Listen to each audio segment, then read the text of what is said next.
2번 문제를 풀어보겠습니다. 2번 문제는 표를 입력하고 표에 있는 데이터를 이용해서 차트를 입력하는 문제입니다. 그래서 이번 문제에 나오는 표는 항상 동일하게 5줄에 6칸입니다. 아래 한글에 와서 그 1번 문제 밑에 이땡이라고 되어 있는 두 번째 줄을 클릭을 하고요. 위치를 이 자리에 넣을 거라고 마우스로 클릭을 해주고요. 입력에 가가지고 위에 표를 갖다가 클릭해주면 표 만들기 창이 나옵니다. 줄수는 5줄이고요. 칸수는 6칸 항상 동일하게 나옵니다. 그래서 만들기를 해주면 이렇게 그 한글 파일의 폭에 딱 맞게 표가 들어가고요. 여기에다가 데이터를 입력하겠습니다. 데이터를 입력할 때는 이렇게 입력을 하고요. 다음 칸으로 이동할 때는 키보드에 있는 방향 화살표 키로 좌우를 이용하셔도 되고요. 아니면 탭키를 이용해서 옆으로 가도 됩니다.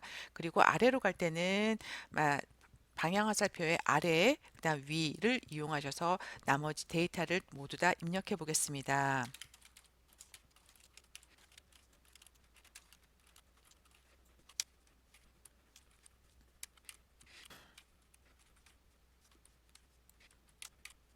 이렇게 표의 내용을 다 입력을 하고요. 그다음 문제지에 와서 표의 조건을 보겠습니다. 표의 조건은 5가지가 있는데요. 여기서 주의할 거는 캡션을 주는 부분입니다. 여기가 캡션인데 이 캡션의 폰트가 글자 여기 표에 들어가는 글자와 똑같이 굴림에 10포인트를 주라고 되어 있습니다. 이걸 놓치지 말아야 되고요. 또 한 가지 놓치지 말아야 될 거는 표의 조건에는 안 나와 있지만 여기 행의 높이가 지금 우리가 입력한 데이터보다는 글자 위아래로 공간이 살짝씩 있습니다. 그래서 표 조건에는 없지만 행의 높이를 지정하는 걸 5번의 선 모양 설정할 때 꼭 같이 하도록 하겠습니다. 그럼 요 순서대로 1번부터 해보겠습니다. 표 전체 글자를 갖다가 지정해야 되겠죠. 표 전체를 첫 번째 셀부터 마지막 셀까지 마우스를 눌러 드래그를 해가지고 선택을 하고요. 그 다음에 글자를 갖다가 지정하는데 여기서 지정을 해도 되고요. 여기서 지정하는 것보다는 이 아래 한글 시험에선 글자 지정이 굉장히 많이 나옵니다. 그래서 마우스 오른쪽 키를 눌러보면 글자 모양이라 해서 단축키가 Alt L입니다. Alt L을 하나 외워가지고 수시로 사용하시면 훨씬 빨리 글꼴을 지정할 수가 있습니다. 그래서 Alt L로 글자 모양에 들어오면 좋은 점이 뭐냐면 이 창에 들어오자마자 글꼴이 이렇게 파랗게 선택이 되어 있습니다. 그러면 우리는 굴림체니까 키보드에 기억을 입력하는 순간 여기 기억이 들어가고 굴림이 가장 위에 뜨니까 선택하는 시간을 굉장히 줄일 수가 있습니다. 그래서 굴림체 선택을 해주고요. 글자는 10포인트 맞죠? 그래서 설정해주면 지금 모두 바뀌었습니다. 요것과 더불어서 캡션에도 굴림체를 주라고 되어 있잖아요.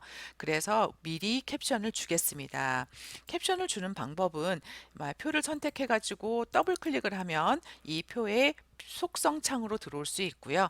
표 속성 창에 두 번째 탭을 보면 캡션이 있습니다. 위치를 어디에 줄 건지 선택하는데 우리는 위에 쪽을 선택을 하고 설정에 들어가면 이렇게 캡션이 표 1이라고 달립니다. 아래 한글에서는 그 문서 안에 들어가는 표를 자동으로 표 1, 표 2 자동으로 이렇게 번호를 매겨줍니다. 근데 저희는 지금 표 1이란 글자가 없기 때문에 이 부분을 이렇게 까맣게 선택을 하고 우리가 해당하는 캡션 내용으로 입력을 하겠습니다. 이렇게 캡션을 모두 입력을 하고요. 그 다음에 캡션을 까맣게 선택해서 역시 단축키 Alt L을 눌러서 굴림체죠. 그래서 기억 눌러가지고 굴림체 설정해 주고요. 그 다음에 위치가 여기가 아니잖아요. 정렬이 오른쪽 정렬로 이렇게 옮겨주면 지금 1번 조건이 완성됐습니다. 2번은 문자는 가운데로 놓고 그 다음에 숫자는 오른쪽 정렬을 하라고 됐습니다. 그러면 문자만 선택을 할 때는 이렇게 잡아갖고 정렬을 줘도 되고요. 한꺼번에 주고 싶을 때는 마우스로 셀을 갖다 드래그해서 이렇게 첫 번째 줄을 잡아주고 그 다음에 컨트롤 키를 누른 상태에서 이쪽 첫 번째 칸을 선택해주면 드래그로 선택해주면 첫 번째 줄과 칸이 한꺼번에 선택됐습니다. 그리고 여기는 가운데 정렬로 해주고요. 그 다음에 숫자 칸이 있는 부분만 선택해서 여기는 오른쪽 정렬로 여기를 이렇게 클릭해 주시면 일단 두 번째 조건도 완성됐습니다. 세 번째는 여기 노랗게 색깔을 칠하고 되어 있죠. 해당하는 셀만큼 선택을 하고요. 그 다음에 요 셀에다가 그 색깔을 주는 어떤 그 표의 테두리나 그 다음에 배경색을 입히는 단축키는 라인의 L입니다. 이렇게 그냥 아무것도 선택되어 있을 때 누르면 안 되고요. 표에서 셀이 선택되어 있을 때 L을 누르게 되면은 이렇게 셀 테두리 배경 창으로 들어옵니다. 요 단축키는 꼭 외워두시는 게 자주 사용하기 때문에 편리합니다. 그래서 배경에 들어가서 색깔을 갖다가 노란색인데 여기 노란색이 없을 경우에는 요 화살표를 클릭해서 여기 오피스가 체크되어 있으면 100% 노란색, 100% 파란색, 100% 빨간색이 나옵니다. 그래서 노란색을 선택해 주고요. 그다음에 설정해 주면 여기 색깔도 들어갔습니다. 네 번째는 한글의 계산 기능을 이용해서 합계를 구하라고 했습니다. 저희는 캡션 기능을 벌써 만들었죠. 그러니까 여기 요 칸에다가 합계를 구하는데 데이터는 어떤 걸로 구하는 거죠? 요 데이터를 가지고 여기다가 합계를 구하는 거죠. 그러면 해보겠습니다. 여기 와가지고요. 선택을 할 때부터 그 데이터에 합계를 구해야 할 데이터를 다 선택해서 합계 칸까지 이렇게 전체를 마우스 드래그로 잡아주고요. 마우스 오른쪽 키를 누르면 그러면 여기에 블럭 계산식이라고 있습니다. 그 중에서 우리는 합계니까 블럭 합계를 하면 자동으로 계산이 되어지는 기능입니다. 어렵지 않습니다. 그리고 다섯 번째는 선 모양을 출력 형태와 동일하게 하라고 했습니다. 바깥쪽은 두 줄, 첫 번째 행과 첫 번째 칸은 두 줄 해주고 여기서 하나 주의할 거는 출력 형태 동일하게 하라고 했을 때 선 모양뿐만 아니라 행의 높이도 여기 지금 위아래로 여유가 있잖아요. 그것도 같이 해주겠습니다. 그러면은 여기 표에 와서 쭉 이렇게 전체를 선택해 주고요. 그리고 나서 먼저 행의 높이를 주겠습니다. 행의 높이를 조절하는 거는 컨트롤 키를 누른 상태에서 방향 화살표 위아래 그래서 아래를 누르면 밑으로 내려가겠죠. 하면서 이렇게 늘어나는 거고요. 위를 누르면 이렇게 줄어듭니다. 저희는 여기서 지금 한 칸, 두 칸 정도 글자 위 아래 살짝 여유가 있는 정도로 행 높이를 조절해 주고요.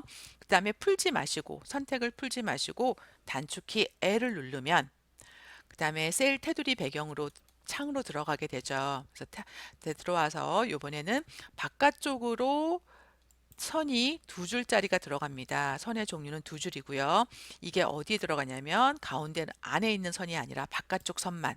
그래서 적용을 눌러보면은 지금 바깥쪽만 선이 적용이 됐습니다. 그래서 설정하고 나오고요. 다음에 이제 전체는 됐고요. 어디가 돼야 되나 첫 번째 줄과 첫 번째 열이죠. 그래서 첫 번째 줄만 선택을 하고 역시 단축키 L을 눌러 들어오면 테두리를 갖다가 두 줄로 하는데 어디에 지금 첫 번째 지금 선택되어 있는 영역에 왼쪽, 그다음 위쪽, 오른쪽은 모두 다 두 줄로 되어 있습니다. 아래쪽만 안 돼 있죠. 그래서 아래쪽만 선택해주고 적용을 눌러주면 적용이 됐습니다. 설정하고 나오고요. 그다음에 이렇게 첫 번째 칸을 선택하고요. 단축키 L을 눌러서 셀 테두리 배경에 들어오면 이 두 줄을 선택을 하고요. 어디를 해야 되나요? 여기 오른쪽 선을 갖다 선택해 준 다음에 확인 안 하셔도 됩니다. 그냥 설정하고 나오면 설정이 되셨습니다. 그러면 지금 여기 표의 조건대로 우리는 지금 다 완성을 했습니다. 그러면 이 표를 이용해서 아래에다가 차트를 넣어 보겠습니다. 차트의 조건은 1번의 조건은 보면 이러이러한 값만 이용하라고 했습니다. 이 말은 뭐냐면 이 노란색 구간의 데이터만 가지고 마지막 건설업은 빼고 차트를 만들라고 하는 겁니다. 그래서 어떤 차트를 이 데이터를 가지고 어떤 차트를 만드냐면 묶은 세로 막대형을 만들라고 했습니다. 그래서 1번, 2번 조건에 맞는 여기 출력 형태와 같은 차트를 만들어 보겠습니다. 그러면은 여기에 와가지고요. 노란색 부분만 마우스로 드래그로 이렇게 선택을 하겠습니다. 그리고 차트는 어디에 있냐면 상단 메뉴 입력을 클릭하면 차트가 있고요. 차트를 여기 끝에 화살표를 클릭해가지고 종류가 나오는데 우리는 묶은 세로 막대형을 클릭하면 차트가 이렇게 만들어지고 차트의 데이터 편집을 할 수 있는 창이 열립니다. 우리는 표에 있는 데이터를 만들었기 때문에 필요가 없기 때문에 X를 하고요.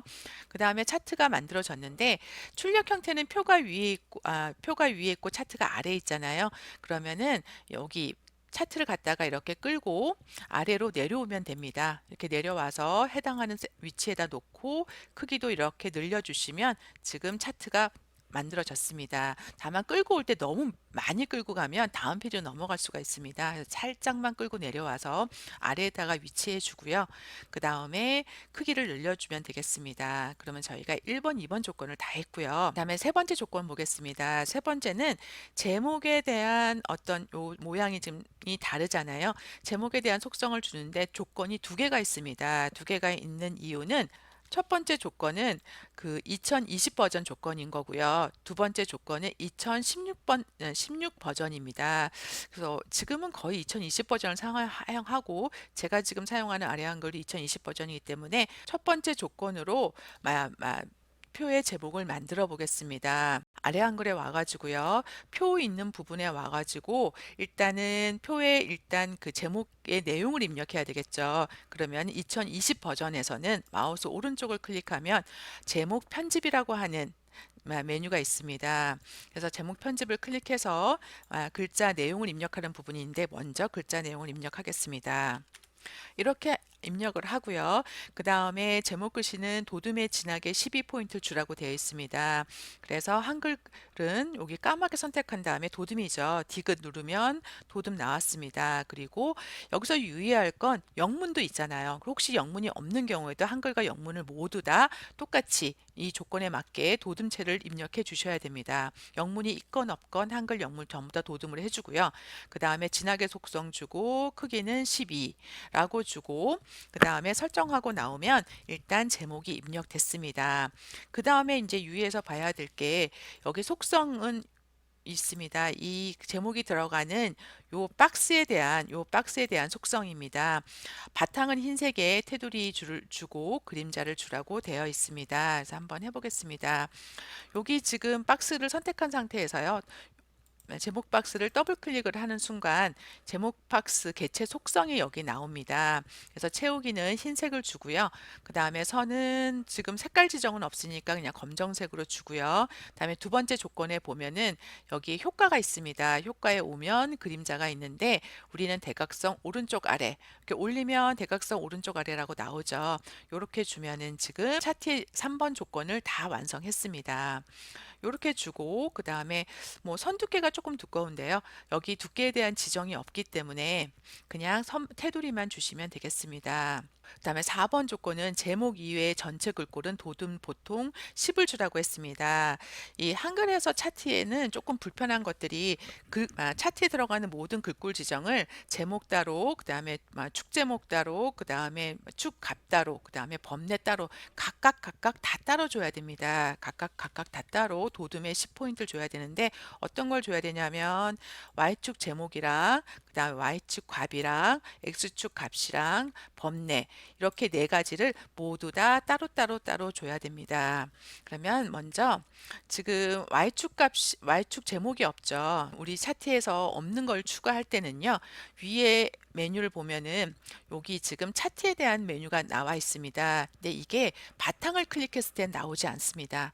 그냥 기본 메뉴로는 나오지 않는데 차트가 이렇게 딱 선택되었을 때만 차트 메뉴가 생성되고 거기에 차트에 들어갈 수 있는 여러 가지 기능들을 추가할 수 있는 메뉴들이 나옵니다.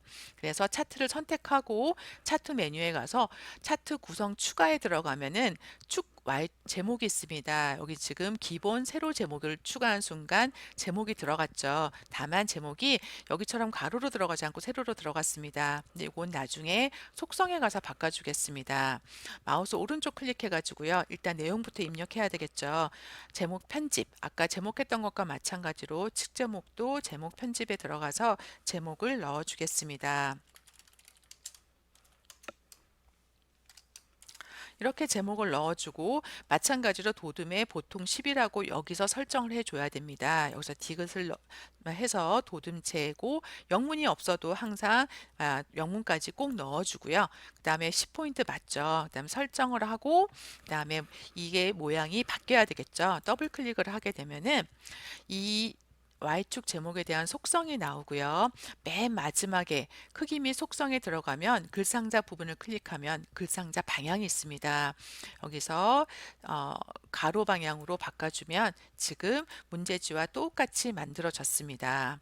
이렇게 해주고요. 그 다음에 이제 하나 끝났고 또 어떤 글자를 바꿔줘야 되나요? Y축값, X축값 범례를 도둠의 10포인트로 바꿔줘야 되겠죠. 그래서 여기 Y축 값을 선택을 하고요. 그 다음에 마우스 오른쪽 글자 모양 편집에 들어가서 도둠체로 바꿔주겠습니다. 도둠체로 바꿔주고 10포인트 맞고요. 설정됐고 그 다음에 X축 값 마우스 오른쪽 글자 모양에 가서 도둠체 바꿔주고요. 그 다음에 그 범례도 마찬가지로 마우스 오른쪽 글자 모양에 가서 도둠체 10포인트 설정을 해줬습니다. 일단은 3번에서 요구하는 조건이 도둠체와 10포인트는 다 했고요. 그 다음에 5번은 축 제목과 그 범례는 출력 형태와 동일하라고 했습니다. 여기 축 제목과 범례 모양을 여기 차트 출력 형태와 똑같이 하라고 했는데 우리는 축 제목은 벌써 완성을 했고요. 범례만 완성해 보겠습니다. 범례에 테두리가 들어갔죠. 그러면은 와가지고 범례를 선택하고 더블 클릭을 하게 되면은 범례의 기본 속성에서 채우기 색상이 있고 선이 있는데 검정색으로 해주고 와서 보면은 지금 테두리가 생겼습니다. 그래서 범례까지 다 완성을 했습니다. 그리고 나서 출력 형태와 동일하게 처리하라고 했는데 뭐 혹시 다른 게 있는지 한번 확인해 보겠습니다. 그래서 문제 제한 없는 여기 안내선이 있습니다. 여기 가로 안내선을 갖다가 이렇게 선택을 해주고요. 그리고 딜리트 키 눌러주면 안내선이 지워졌습니다. 그래서 안내선까지 지워지면 두 차트가 똑같이 만들어졌습니다. 이렇게 해서 이번에 표와 차트를 완성했습니다.